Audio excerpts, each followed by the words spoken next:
Moi, je pense qu'on va se diriger vers une forme de cohabitation, en fait.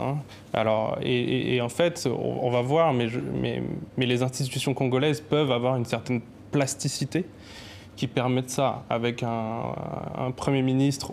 Alors, le Premier ministre actuel, par exemple, a très peu de pouvoir, mais demain, dans une situation de coalition dans laquelle peut-être le pouvoir aurait la majorité au Parlement, il peut redevenir une institution très, très fondamentale.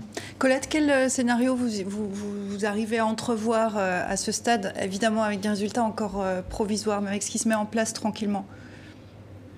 Moi, je crois que dans l'immédiat, le pire, c'est-à-dire la confrontation directe, a été évité et qu'on va vers une sorte, oui, de cohabitation qui durera ce qu'elle durera, parce qu'il ne faut pas exclure des affrontements entre le nouveau président, Félix Tshisekedi, qui quand même ne va pas être réduit au rôle simplement de figurant.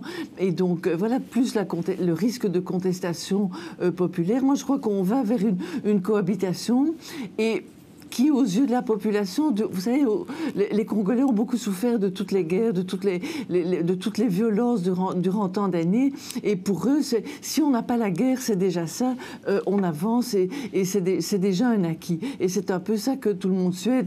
Le verre n'est pas plein, le verre n'est pas vide, il est moitié-moitié.